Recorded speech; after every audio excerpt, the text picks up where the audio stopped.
All right, my name is Brandon, and this is my third podcast. You know, this is probably about my 90th hour up here this week, and I just want people to understand that starting a business is not easy. It's not fucking all rainbows and sunshines, and a lot of this shit is you. It's all you. All your responsibility. You can't put this blame on anybody else because it was your idea to start this business. You know, they're just comrades to your team. They're not your generals, and you can't expect them to be your generals until you get to that phase of your business. There's levels to that, and that's what I learned that the hard way. I immediately try to place people with the position they wanted instead of the position they earned, and that allowed people to have free reign of what they wanted, which got them lazy. They there was no raising the bar higher. They didn't. They peaked. They peaked at their first title, and I did that all wrong just because I'm a very novice business owner at this point, because this is my first actual successful business compared to multiple failed businesses I tried to start in the past. And so, yeah, I've been learning about trial and error. And people are right. Don't mix friends with business. You know, it's it's tough. It really is because at the end of the day, you don't want to screw that relationship over with one of your best friends. But at the same point, it's not beneficial to your business and it will continue to drag you behind. I feel bad for saying it like that. It just it sucks to put so much faith in somebody and not see the progress. I'm all about the progress. I don't care what your major is. If you graduated for college, all I care about right now is working hard. Working hard and having that drive to want to learn. I think those are the two most important qualities in a person. That drive and that passion they have to something, and then that consistency and that persistence they keep to that. And I think those two factors are most important to success because if you can't be consistent, you're going to be scatterbrained. You're going to have projects every which way. That used to be me when I first started getting into web development and mobile app development. I was very scatterbrained. I wanted to blow up overnight, and that's not what you that's not what you're going after. You're going after slow increments and to slowly build your business. You know, Building your business is all about gaining trust between your clientele and building those solid relationships. That way, word of mouth marketing, it takes care of itself, and you have people who will always have your back, and that way you can network between different clients on different services.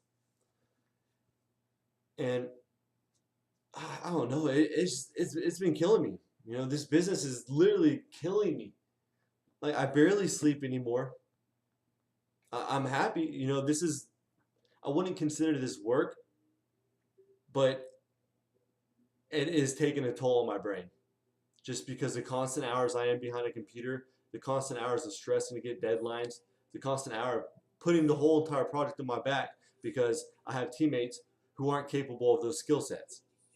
And that's with a low overhead, it's hard to find people who are capable of those skill sets without taking loans out, paying someone $60,000 a year, which I'm not going to do that.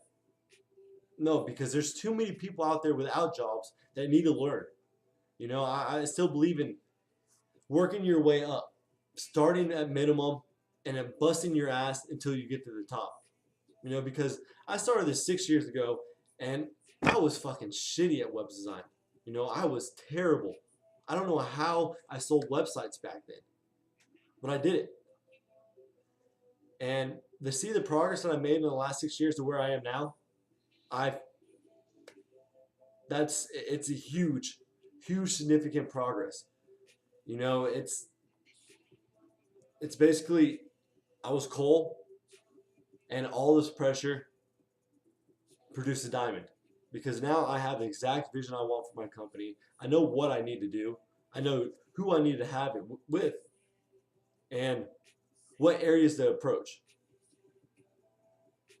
And I think that's one of the most important things in the company is having someone who has that drive, who has that passion, who no matter what, they're going to believe the best. You know, you can't have pessimistic people on your team. They only continue to bring you down. And it sucks because you think you did something well, and then they're the first to point out, oh, this could be fixed. This could be a little better. Instead of pointing out, hey, you did a great job in this asset. You did a great job here. You did a great job here. No, they're only pointing out the negatives just because they see the fucking greatness that you just produced, but they don't want to acknowledge it because they can't produce the same greatness. Now, I wouldn't want to say it's envious, but they're not going to give you that gratitude. You know, they don't want you to have that entitlement. And a good thing between bosses is not feeling entitled, feeling like you're the general of your team. You want to lead your team forward. You know, you're fighting for them. You have their back. You want to achieve the ultimate goal, and that's victory. You know, in this department, that's basically selling our company for $10 million, starting another company, and rinse and repeat. Just because I'm so comfortable and so confident in my skill set now compared to where I was years ago, that I know my product that I provide is excellent. You know, I know how to do 99% of things that people do not know how to do. I can design a website in 30 minutes if I have to. Just because that's what my mind races.